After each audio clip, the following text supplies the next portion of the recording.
ಇಲ್ಲಿ ಕಾಣಿಸುತ್ತೆ ನೋಡಿ, ಇಲ್ಲಿ ಅದ್ರ ಮಧ್ಯೆ ಹೀಗೊಂದು ಕಾಣಿಸ್ತಾ ಇದೆಯಲ್ಲ, ಇಲ್ಲಿ ಇದು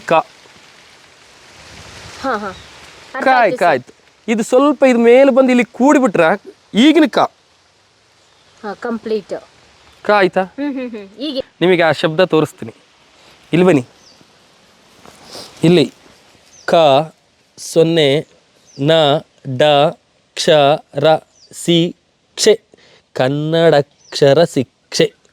450ರ ಕಾಕುತ್ಸವರ್ಮನ ಮಗ ಶಾಂತಿವರ್ಮ ಅಪ್ಪ ಮಗ ಇಬ್ಬರು ಇದ್ದಾಗ ಹಾಕ್ಸಿರೋ ಶಾಸನ ಇದು. ಮಯೂರವರ್ಮ, ನೀವು ಮಯೂರ ಪಿಕ್ಚರ್ ನೋಡಿದ್ರಲ್ಲ, ಆ ಮಯೂರವರ್ಮನ ಸ್ಟೋರಿ ಸ್ಟಾರ್ಟ್, ಆ ಕತೆ ಇರೋದೇ ಇದರಲ್ಲಿ, ಇದೊಂದರಲ್ಲೇ, ಮತ್ತೆಲ್ಲೂ ಸಿಕ್ಕಲ್ಲ ಆ ಕತೆ. ಮೊದಲೇ ಸ್ವಾಭಿಮಾನಕ್ಕೆ ಧಕ್ಕೆ ಆಗಿತ್ತು ಅವನಿಗೆ.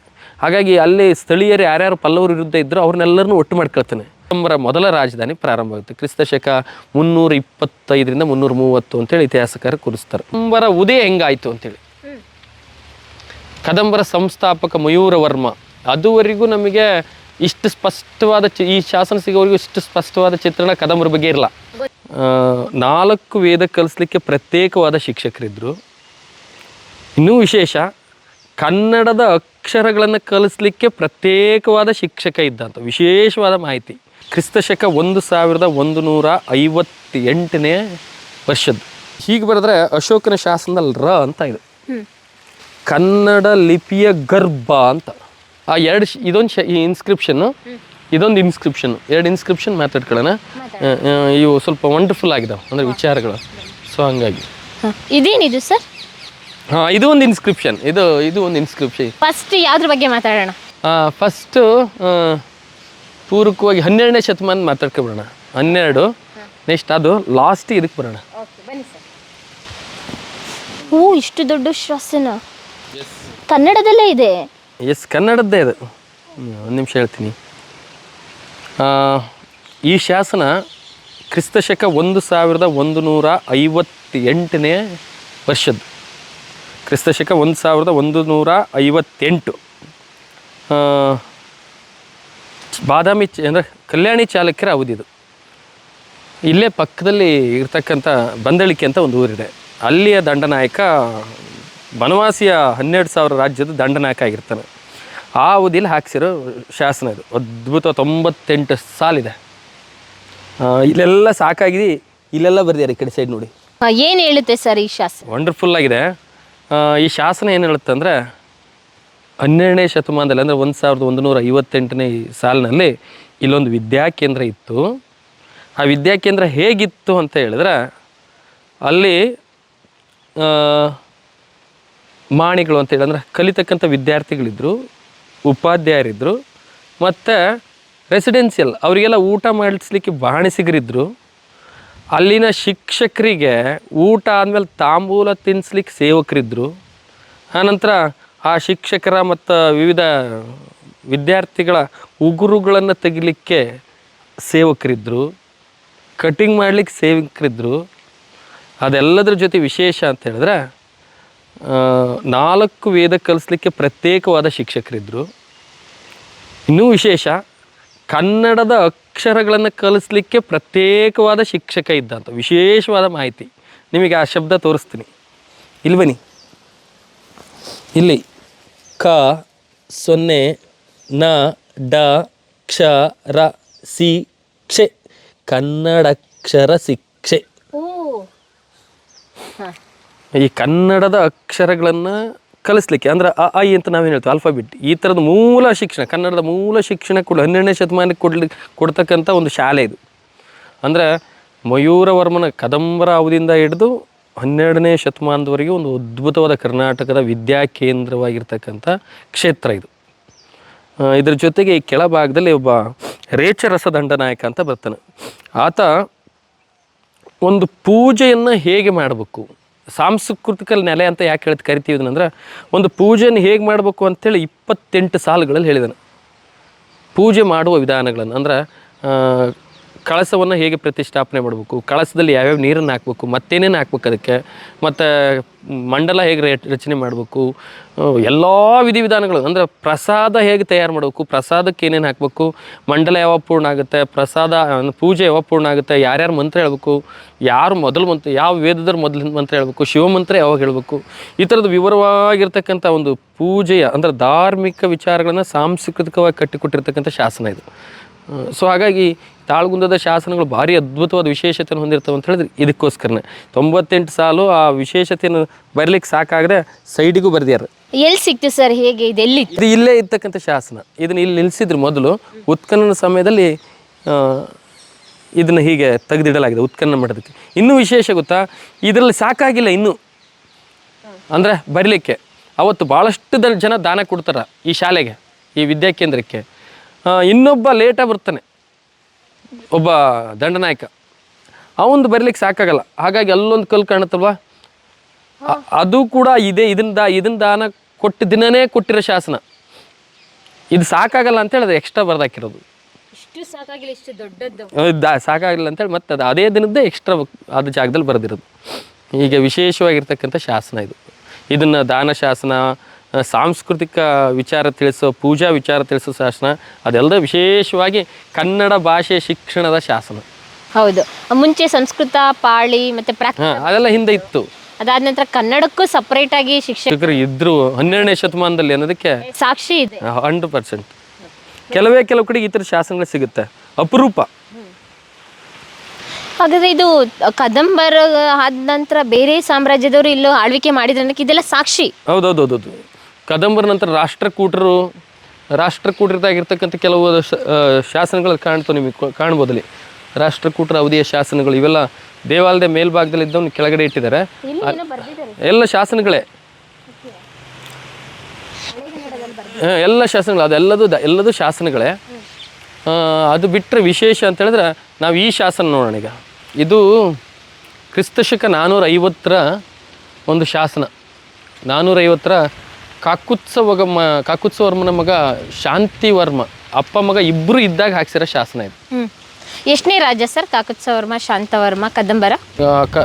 ಅದ್ರ ಹಿಂದೆ 4 ಜನ ಆಗ್ತಾರೆ. ಮಯೂರವರ್ಮ, ನಂತರ ಕಂಗವರ್ಮ, ಆನಂತರ ಭಗೀರಥ, ಆನಂತರ ರವಿವರ್ಮ, ಅವನ ಮಗ ಕಾಕುತ್ಸವರ್ಮ, ಅವನ ಮಗ ಶಾಂತಿವರ್ಮ. ಅವರಿದ್ದಾಗ ಹಾಕ್ಸಿರ್ತಕ್ಕಂಥದ್ದು. ಇದ್ರ ಉದ್ದೇಶ, ಈ ಶಾಸನ ಹಾಕ್ಸಿರೋ ಉದ್ದೇಶ ಏನಂತ ಹೇಳಿದ್ರೆ, ಆ ಪಕ್ಕದಲ್ಲಿ ಒಂದು ಕೆರೆ ಇದೆ. ಅದ್ರ ಪಕ್ಕದಲ್ಲೇ ಕೆರೆ ಇದೆ. ಆ ಕೆರೆಯನ್ನು ನಿರ್ಮಾಣ ಮಾಡಿ ದೇವಾಲಯಕ್ಕೆ ದಾನ ಕೊಡೋದು. ಒಂದೇ ತಿಂಗಳಲ್ಲಿ ಆ ಕೆರೆ ನಿರ್ಮಾಣ ಮಾಡಿ ದಾನ ಕೊಟ್ಟದ್ದನ್ನು ಈ ಶಾಸನ ತಿಳಿಸುತ್ತೆ. ಅದ್ರ ಜೊತೆಗೆ ಇನ್ನೂ ಒಂದು ವಿಶೇಷವಾಗಿ ತಿಳಿಸುತ್ತೆ ಏನಂತ ಹೇಳಿದ್ರೆ, ಕದಂಬರ ಉದಯ ಹೆಂಗಾಯಿತು ಅಂತೇಳಿ. ಕದಂಬರ ಸಂಸ್ಥಾಪಕ ಮಯೂರವರ್ಮ, ಅದುವರೆಗೂ ನಮಗೆ ಇಷ್ಟು ಸ್ಪಷ್ಟವಾದ ಈ ಶಾಸನ ಸಿಗೋವರೆಗೂ ಇಷ್ಟು ಸ್ಪಷ್ಟವಾದ ಚಿತ್ರಣ ಕದಂಬರ ಬಗ್ಗೆ ಇರಲ್ಲ. ಬರೀ ಅವೆಲ್ಲ ಏನು ಹೇಳ್ತವೆ ಅಂತ ಒಂಥರ ಪೌರಾಣಿಕ ಹಿನ್ನೆಲೆ ಕಥೆಗಳನ್ನು ಹೇಳ್ತವೆ.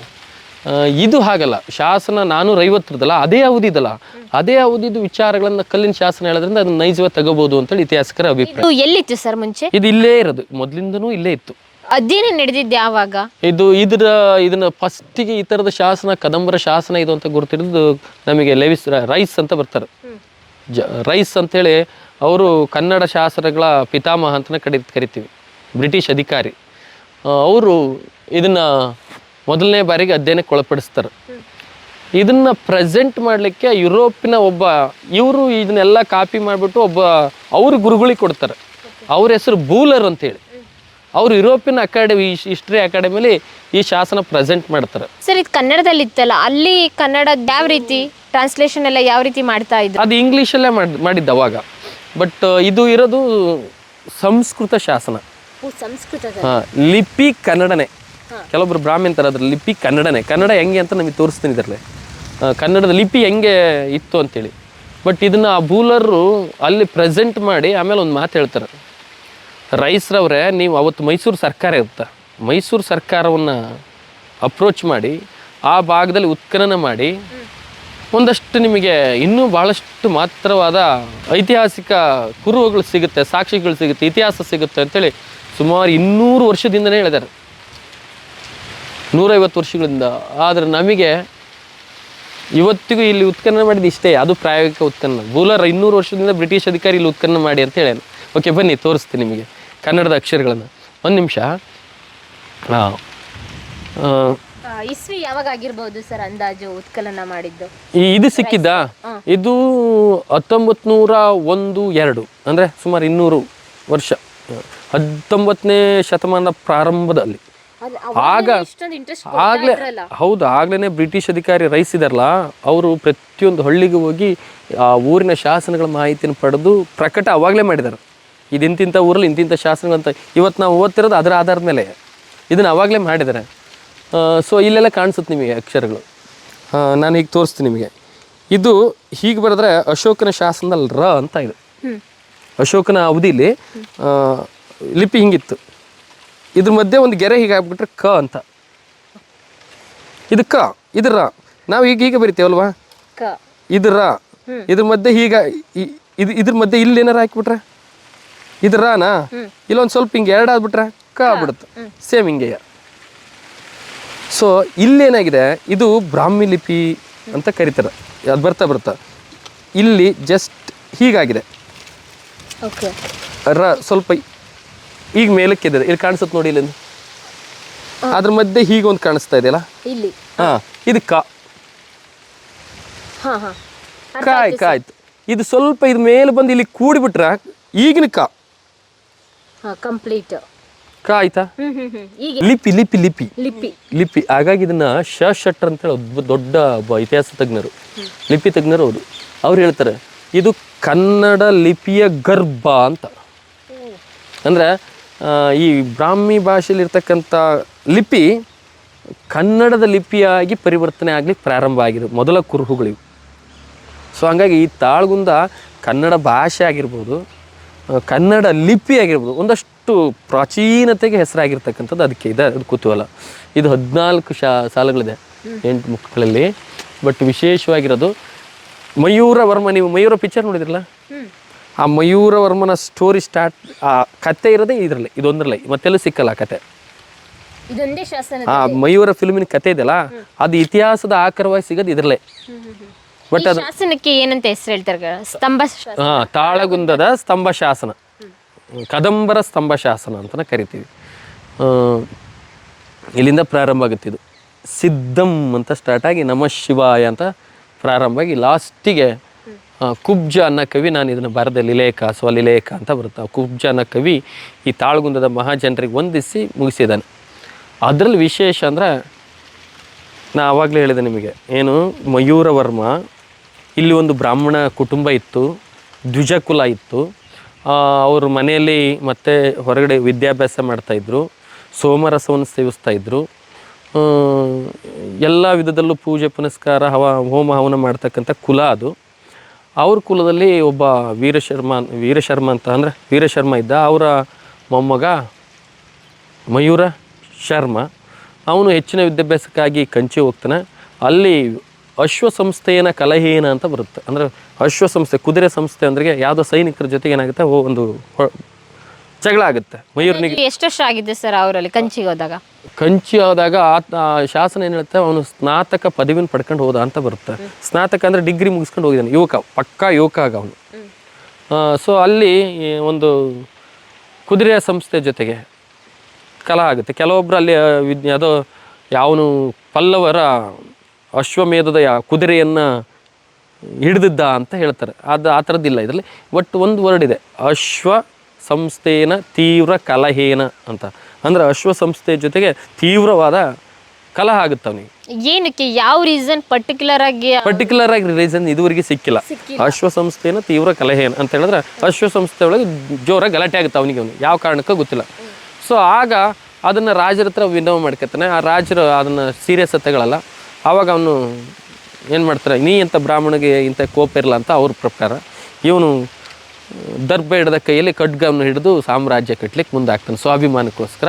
ಆ ನಂತರ ಅಲ್ಲಿ ಅವ್ರನ್ನೆಲ್ಲರೂ ಬಾಣ ಅಂತಕ್ಕಂಥ ಅವರು ಅರಸಿರ್ತಾರೆ, ಅವ್ರನ್ನೆಲ್ಲ ಕಟ್ಕೊಂಡು ಚಂದ್ರವಳ್ಳಿ ಆ ಶ್ರೀಶೈಲ ಪ್ರದೇಶದಲ್ಲಿ ಸಂಘಟನೆ ಮಾಡಿ ರಾಜ್ಯವನ್ನು ಕಟ್ಟಿ ಜೋರಾಗಿ ಸ್ಟ್ರಾಂಗ್ ಆಗಿರ್ತಕ್ಕಂಥ ಅಪ್ರೋಚ್ ಮಾಡ್ತಾನೆ ಪಲ್ಲವ್ರ ಮೇಲೆ. ಅಲ್ಲಿ ಚಂದ್ರವಳ್ಳಿ ಚಿತ್ರದುರ್ಗ ಅಲ್ಲಿ ಎಲ್ಲ ಸೈನ್ಯ ಕಟ್ಕೊಳ್ತಾನೆ, ಕಟ್ಕೊಂಡು ಪಲ್ಲವ್ರ ಮೇಲೆ ಯುದ್ಧಕ್ಕೆ ಹೋಗ್ತಾನೆ. ಪಲ್ಲವ್ರನ್ನ ಇವನನ್ನ ಸೋಲಿಸ್ಲಿಕ್ಕೆ ಆಗಲ್ಲ. ಅಲ್ಲೇನಾಗುತ್ತೆ ಅಂತ ಹೇಳಿದ್ರೆ ಈ ಗುಪ್ತರು ಒಂದು ಬರ್ತಾರೆ ಒಂದು ಕಡೆಯಿಂದ. ಪಲ್ಲವರು ಒಂದಷ್ಟು ಕುಬ್ಜರಾಗ್ತಾರೆ, ಅಂದರೆ ಕಡಿಮೆ ಶಕ್ತಿಯನ್ನಾಗ್ತಾರೆ. ಅವರ ಆಕ್ರಮಣಗಳನ್ನು ಎದುರಿಸಲಿಕ್ಕೆ ಅವ್ರಿಗೆ ಸಹಾಯ ಮಾಡೋಂಥದ್ದು ಬೇಕಾಗಿರುತ್ತೆ. ಆ ಮೂಮೆಂಟಲ್ಲಿ ನಾವು ಅವ್ರ ಜೊತೆ ಹೋರಾಡಬೇಕು ಅಂತ ಹೇಳಿದ್ರೆ ಪಲ್ಲವ್ರಿಗೆ ಶಕ್ತಿ ಇಲ್ದಂಗೆ ಆಗ್ಬಿಡುತ್ತೆ. ಸೊ ಹಾಗಾಗಿ ಇವರು ಸ್ಟ್ರಾಂಗಾಗಿ ಆ ಕಡೆ ಈ ಕಡೆಯಿಂದ ಏನು ಮಾಡ್ತಾಯಿದ್ರು, ದಂಗೆ ಹೇಳ್ತಾಯಿದ್ರು.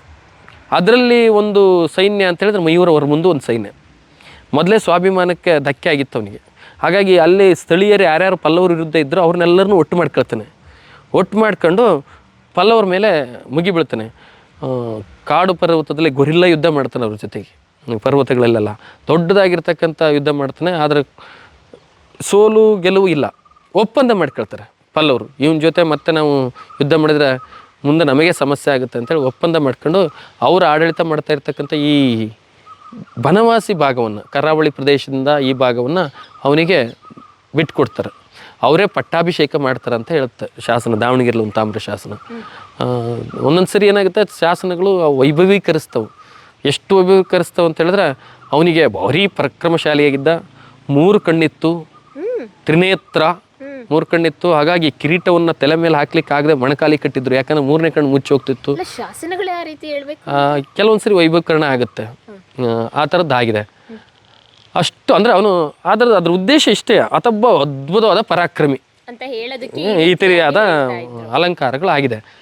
ಆ ನಂತರದಲ್ಲಿ ಅವನು ಈ ತನ್ನ ಮೂಲ ನೆಲೆಗಿರ್ತಕ್ಕಂಥ ಪ್ರದೇಶವನ್ನು ಆಡಳಿತಕ್ಕೆ ಆಯ್ಕೆ ಮಾಡ್ಕೊಳ್ತಾನೆ. ಸೊ ಇಲ್ಲಿ ಬನವಾಸಿಯನ್ನು ರಾಜಧಾನಿಯಾಗಿ ಮಾಡ್ಕೊತಾರೆ. ಅದಕ್ಕಿಂತ ಮುಂಚೆನೂ ಬನವಾಸಿ ರಾಜಧಾನಿನೇ. ಯಾರಿಗೆ? ಈ ನಮ್ಮ ಚುಟುಗಳು ಅಂತ ಬರ್ತಾರೆ, ಚುಟುಗಳು ಅಂತ. ಚುಟುಗಳು ಈ ಭಾಗದಲ್ಲಿ ಇರ್ತಕ್ಕಂಥ ಸಾಮಂತರ ರಾಜರು. ಅವರು ಶಾತವಾಹನರ ಅಧೀನದಲ್ಲಿ ಆಡಳಿತ ಮಾಡ್ತಕ್ಕಂಥವ್ರು. ಅವ್ರ ಆಡಳಿತವನ್ನು ಇವ್ರು ಬಂದಮೇಲೆ ಅವ್ರ ಆಡಳಿತ ನಿಧಾನಗತಿ ಆಗುತ್ತೆ. ಕದಂಬರ ಮೊದಲ ರಾಜಧಾನಿ ಪ್ರಾರಂಭ ಆಗುತ್ತೆ. ಕ್ರಿಸ್ತಶಕ 325ರಿಂದ 330 ಅಂತೇಳಿ ಇತಿಹಾಸಕಾರ ಕೂರಿಸ್ತಾರೆ. 325 ಮಯೂರವರ್ಮ 325ರಿಂದ 350ರವರೆಗೆ ಇದ್ದ ಅಂತ. ಒಂದು 25 ವರ್ಷಗಳ ಕಾಲ ಆಡಳಿತ ಅವಧಿ ಆಗಿರ್ಬೋದು, 55ರವರೆಗೂ ಅಂತ ಹೇಳ್ತಾರೆ. ಸೊ ಆ ಅವಧಿ ಆದ ನಂತರ ಅವನು ಮೂಲತಃ ಇಲ್ಲಿ ಅವನು ತಾಳಗುಂದದ. ಹಾಗಾಗಿ ಮತ್ತು ಅದ್ರ ಮುಂದಿನ ಕತೆ ಅವಾಗಲೇ ಹೇಳಿದಲ್ಲ, ಇಲ್ಲಿ ವಿದ್ಯಾಭ್ಯಾಸ ಉತ್ತಮ ಮಾಡಬೇಕು ಅಂತೇಳಿ ಅವನ ಈ ಬನವಾಸಿನಲ್ಲಿ ಉತ್ತಮ ವಿದ್ಯಾಭ್ಯಾಸ ತೊರಿಬೇಕು, ಶಿಕ್ಷಣ ಕೇಂದ್ರ ಆಗಬೇಕು ಅಂತೇಳಿ ಉತ್ತರದಿಂದ ಐಶ್ಚತ್ರದಿಂದ ಬ್ರಾಹ್ಮಣರನ್ನ ಕರ್ಕೊಂಡು ಬಂದದ್ದು ಅಂತೇಳಿ. ಅದಕ್ಕೆ ಕೆಲವೊಬ್ರು ಹೇಳ್ತಾರೆ, ಕರ್ನಾಟಕದಲ್ಲಿ ಬ್ರಾಹ್ಮಣರಿಗೆ ಮೂಲತಃ ಆದ ನೆಲ ಅಂತ ಹೇಳಿದ್ರೆ ತಾಳಗುಂದ ಅಂತ. ಬ್ರಾಹ್ಮಣರು ಮೂಲತಃ ಕರ್ನಾಟಕದಲ್ಲಿ ಬಂದು ನೆಲೆಸಿದ್ದು ತಾಳಗುಂದದಲ್ಲಿ. ಆನಂತರ ಚದುರಿ ಹೋಗ್ತಾರೆ. ಆಮೇಲೆ ಇನ್ನೊಂದು ವಿಷಯ ಕೆಲವೊಬ್ರು ಹೇಳ್ತಾರೆ, ಅದು ಎಷ್ಟು ವಾಸ್ತವ ಅಂತ ನನಗೆ ಅದ್ರದ್ದು ಐಡಿಯಾಗಳಿಲ್ಲ. ಈ ಹವ್ಯಕ ಬ್ರಾಹ್ಮಣರು ಅಂತ ಬರ್ಕೊಂಡು ಬರ್ತಾರೆ ನಮ್ಮ ಉತ್ತರ ಕರ್ನಾಟಕದಲ್ಲಿ. ಅವರೆಲ್ಲರೂ ಅಹಿಶ್ಚತ್ರದಿಂದ ಕರೆಸಿಕೊಂಡು ಬಂದಿರತಕ್ಕಂಥ ಬ್ರಾಹ್ಮಣರೇ ಈಗ ಹವ್ಯಕ ಬ್ರಾಹ್ಮಣರು ಅಂತ. ಆ ವಾದದ ಹಿನ್ನೆಲೆಗೆ ಪೂರಕ ಸಾಕ್ಷಿಗಳು ಇನ್ನೂ ನಮಗೆ ಅಷ್ಟೊಂದು ಗೊತ್ತಾಗ್ತಾ ಇಲ್ಲ. ಹೇಳ್ತಕ್ಕಂಥ ವಿದ್ವಾಂಸರನ್ನು ನಾವು ಕೇಳಬೇಕಾಗಿದೆ. ಇದು ಅದರ ಇನ್ನೊಂದು ವಿಶೇಷ ಅಂತ ಹೇಳಿದ್ರೆ, ಕದಂಬರ ಮಯೂರ ನಂತರ ಯಾವ್ಯಾವ ಅರಸರು ಬಂದರು ಅಂತಕ್ಕಂಥ ಜಿನಾಲಜಿ ಇದೆಯಲ್ಲ, ವಂಶಾವಳಿಯನ್ನು ಒಂದಷ್ಟು ಕಟ್ಟಿಕೊಡುತ್ತೆ ಇದು. ಈ ಶಾಸನದಲ್ಲಿ ಎಲ್ಲಿವರೆಗೂ ಶಾಂತಿವರ್ಮನವರೆಗೂ ಕಟ್ಟಿಕೊಡುತ್ತೆ. ಶಾಂತಿವರ್ಮನವರೆಗೂ ಯಾವುದು ನಮಗೆ ಈ ಕೆಳಗಡೆಯಿಂದ ಒತ್ತಾವು ಮೇಲಕ್ಕೆ ಹೋಗುತ್ತೆ. ಅಲ್ಲಿವರೆಗೂ 1 ಸಾಲು, ಮತ್ತು ಇದು 2ನೇ ಸಾಲು, ಇದು 3, ಇದು 4, ಹೀಗೆ ಕೆಳಗಿಂದ ಮೇಲಕ್ಕೆ ಹೋಗ್ಬೇಕು ಇದು ಒತ್ತ. ಹೀಗೆ ಒಂದು ಅಲ್ಲಿ ಲಾಸ್ಟ್ ಇದು ಬರುತ್ತಲ್ಲಿ. ಇದು ಈ ಮುಖಗಳಲ್ಲಿ ಒಂದೊಂದು ಮುಖಗಳಲ್ಲಿ 2 ಸಾಲು ಬರ್ದಿದ್ದಾರೆ. ರೈಸು ಒಂದೊಂದು ಶಬ್ದದ ಅಗಲ ಉದ್ದ ಎಲ್ಲ ಅಳತೆ ಮಾಡಿದ್ದಾರೆ ಅವತ್ತಿನ ಕಾಲದಲ್ಲೇ. ಎಷ್ಟು ಸಮಯ ತಗೊಂಡಿದ್ದಾರೆ ಸರ್ ಹಾಗಾದ್ರೆ? ಹೌದೌದೌದು, 2-3 ಬಾರಿ ಭೇಟಿ ಕೊಟ್ಟು ಒಂದೊಂದು ಲೆಟರ್ ಎಷ್ಟು ಉದ್ದ ಇದೆ, ಎಷ್ಟು ಅಗಲ ಇದೆ, ಆಮೇಲೆ ಎಷ್ಟು ಡೀಪಲ್ಲಿ ಕೆತ್ತಿದ್ದಾರೆ ಅಂತಲೂ ಗುರ್ತು ಮಾಡಿದ್ದಾರೆ ಅವರು. ಅಷ್ಟೊಂದು ಸಂಶೋಧನೆಗಳು ಇದ್ರ ಮೇಲೆ ಆಗಿದೆ. ಸಾಕಷ್ಟು ಜನ ಲೇಖನಗಳನ್ನು ಬರೆದಿದ್ದಾರೆ. ಹಾಗಾದ್ರೆ ಈ ಶಾಸನದಲ್ಲಿ ಮಯೂರ ವರ್ಮ ಹೇಗೆ ಕಂಚಿಗೋದ, ಅಲ್ಲಿಂದ ಬಂದು ಹೇಗೆ ಸಾಮ್ರಾಜ್ಯ ಸ್ಥಾಪನೆ ಮಾಡ್ದ, ಬನವಾಸಿಲಿ ಯಾವ ರೀತಿ ಒಂದು ತನ್ನ ಅಧಿಕಾರವನ್ನು ಸ್ಥಾಪನೆ ಮಾಡ್ದ, ಅದಾದ ನಂತರ ಬರುವಂಥ ಕೆಲವೊಂದು ರಾಜರ ಹೆಸರುಗಳ ಉಲ್ಲೇಖ ಸಂಪೂರ್ಣವಾಗಿದೆ. ಆ ರಾಜರವರೆಗೂ ಈ ರಾಜರು ಕಾಲಘಟ್ಟದಲ್ಲಿ ಮಾಡಿರೋದ್ರಿಂದ ಆ ರಾಜರ ಹೆಸರುಗಳನ್ನ ನಾವಿಲ್ಲಿ ನೋಡಬಹುದು. ಪ್ರಿಯ ವೀಕ್ಷಕರೇ, ನಾವು ತೋರಿಸುತ್ತಿರುವ ಇತಿಹಾಸದ ಕಥೆಗಳು ಕನ್ನಡದ ಕಲೆ, ಸಾಹಿತ್ಯ, ಸಂಸ್ಕೃತಿ, ಜನಜೀವನ, ಇತಿಹಾಸ ಸೃಷ್ಟಿಸಿದ ಜನಸಾಮಾನ್ಯರ ಅಸಾಮಾನ್ಯ ಕಥೆಗಳು ನಿಮಗೆ ಇಷ್ಟ ಆಗಿದ್ಯಾ? ಹಾಗಿದ್ರೆ ವಿಡಿಯೋ ನೋಡಿ ಸುಮ್ಮನಾಗ್ಬೇಡಿ, ಶೇರ್ ಮಾಡಿ, ಸಪೋರ್ಟ್ ಮಾಡಿ, ನಮ್ಮೊಂದಿಗೆ ಜೊತೆಯಾಗಿ. ಇದು ನೀವೇ ಬೆಳೆಸಿದ ನಿಮ್ಮ ನೆಚ್ಚಿನ ಡಿಜಿಟಲ್ ಮಾಧ್ಯಮ. ಇನ್ಮುಂದೆ ನಿಮಗಾಗಿ ಇನ್ನಷ್ಟು ವಿನೂತನ ಶೈಲಿಯಲ್ಲಿ ಬರಲಿದೆ. ನೈತಿಕ ಬೆಂಬಲದ ಜೊತೆಗೆ ಆರ್ಥಿಕ ಬೆಂಬಲ ನೀಡಿ. ನಿಮ್ಮ ಬೆಂಬಲವೇ ನಮಗೆ ಪ್ರೇರಣೆ, ಸ್ಫೂರ್ತಿ ಕೂಡ. ನಿಮ್ಮ ಬೆಂಬಲದೊಂದಿಗೆ ನಮ್ಮ ಪಯಣ ಮುಂದುವರಿಯುತ್ತಿದೆ. ಸಾಮಾಜಿಕ ಬದಲಾವಣೆಗೆ ಜೊತೆಯಾಗಿ ನಮ್ಮ ಮುಂದಿನ ಪೀಳಿಗೆಗೆ ಕರ್ನಾಟಕದ ಇತಿಹಾಸ ಉಳಿಸೋಣ.